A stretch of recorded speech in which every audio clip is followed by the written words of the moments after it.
What's going on, hustlers? Back at you guys with another video. So today is going to be 5 things that I wish I knew before I started government contracting. Before I even start though, thank you guys for all the growth in the channel. And as I said in the past 2 videos, get me to 1,000 subscribers and I'll go to the warehouse and I'll show you guys how to package something, because then I'll get monetized on YouTube. So like, comment, share, subscribe.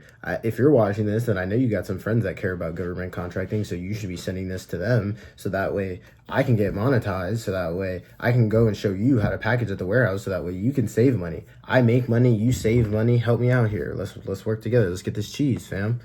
Number 1, how big the industry is. I did not understand. Like, you hear people talk about, oh, government contracting, yada, yada, yada, there's a lot of money. Bro, I'm just going to talk about DLA.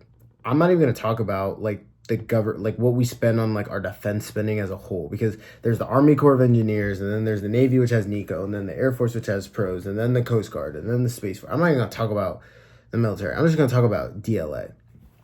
DLA spent $49.7 billion alone in fiscal year 2023.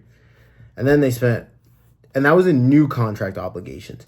In fiscal year 2023, they were paying out $224 billion in long-term contracts. So that literally means if you got 1% of what DLA was paying out last year, you would have gotten $2.24 billion. If you would have gotten 1/10%, you would have gotten $224 million. If you would have got 100%, you would have gotten $22.4 million.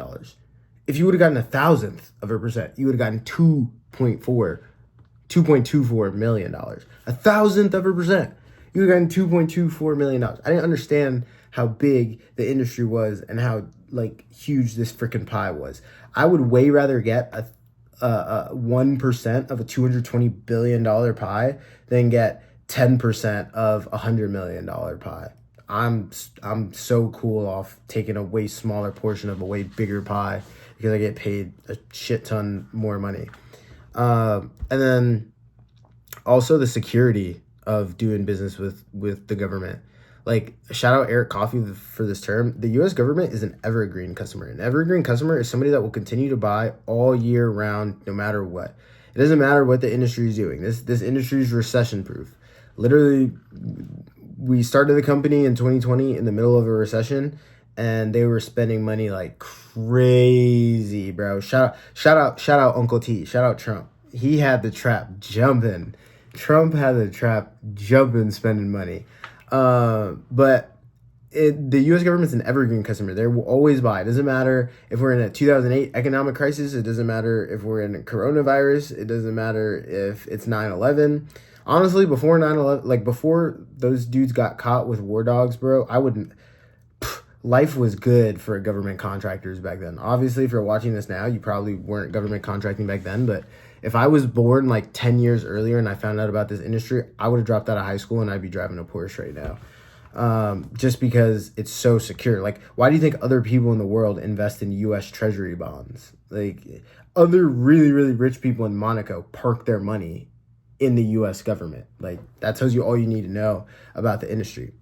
However, number 2, there's a lot of red tape. There's so much paperwork involved. And eventually you'll get really, really good at starting to fill everything out. But I do want to be transparent and let you know that paperwork's not a walk in the park. Like, it's not something that you're just going to be like, oh, okay, like I'm going to half-ass, like, fill it out and then send it back to the contracting officer and then hope for the best kind of thing. There is a lot of red tape that you have to fill out. And then there's so much red tape that, like, exists, and you just have to be in compliance with stuff, even though the government isn't asking for it, just because they might ask for it. And then the one day that they ask for it and you don't have it, then you're dead in the water. So there is a lot of red tape doing business with the government. There's a lot of paperwork. When you're shipping stuff to DLA, you got to make sure that everything is packaged properly. And lately, like this past week, I've had a whole bunch of consultations. People must have thought that this was like drop shipping. Like, this is not a Shopify store, people. You can't just drop ship this stuff. I mean, you can, but like there's such a small portion of vendors that do that. Out of like 500 contracts, maybe 30 we've drop shipped. So yeah, you have to package and ship your stuff properly. Number 3, a lot of people think it's a business to business or B2. Okay, the average person thinks that government contracting is B2G, business to government. Then people that are a little bit more well-rounded understand that it's B2B to an extent, because DLA is actually a business. They're actually they actually have civilian workers, and they actually sell stuff on behalf, or they sell stuff to the Army, Navy, Space Force, Coast Guard, Marines, all that good stuff.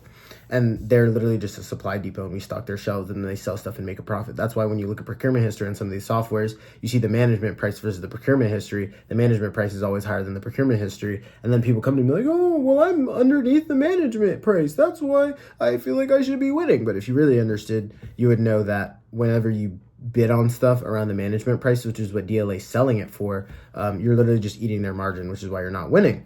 However, back to the topic at hand. Simpletons think it's business to government. Heathens think it's business to business. Smart people, successful people, understand that it's actually B2P, business to people. Contracting officers do business with people that they know, trust, and oftentimes people only talk about these two, but I'm going to give you guys some free game. They do business with people that they remember. Or wait, no, they like, trust, know, and remember. Those 4. It's really only supposed to be 2, but I just added in this 4. It's a people business. I guarantee you, if you can get in good with the people that are signing the dotted line to allocate those tax dollars, if you can get in good with the people that are signing the dotted line to allocate those tax dollars, I guarantee you're going to end up on their short list when it comes time to fulfill sole source contracts. And yes, there are sole source contracts in DLA, but they're not like SAM. But there are instances where contracting officers will be like, hey, listen, this solicitation just got posted. Obviously, we have to keep it for fair and open competition, but if you can get it, I'll take a look at what you're saying. So they can't explicitly say, hey, I'll award it to you, but whenever you get something like that, you know, all right, if I can give this guy a quote, get him the approved source, and I'm like at or below the most recent procurement price, then I'll win it, kind of thing. So not business to government, not business to business, business to people. Number 4, it's a long game. It is a long game. I started hustling at 16. I told myself by the time I'm 26, I'm going to be the kind of man that I want to be. I'm 21 now. I've been in this for 5 years.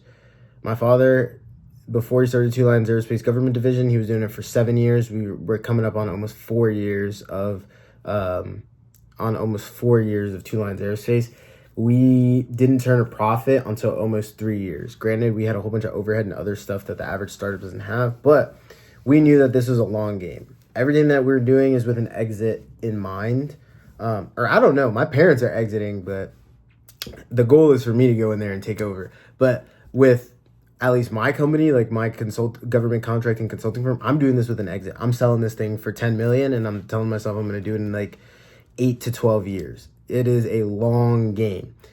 The consensus that you will hear is you've got to survive for at least 3 years in this industry. If you want to see that exponential growth, because growth is not linear in this industry, it's exponential. If you want to see that exponential growth, you got to make it to year 3. You just got to survive long enough to make it to year 3. This is not a get rich quick scheme.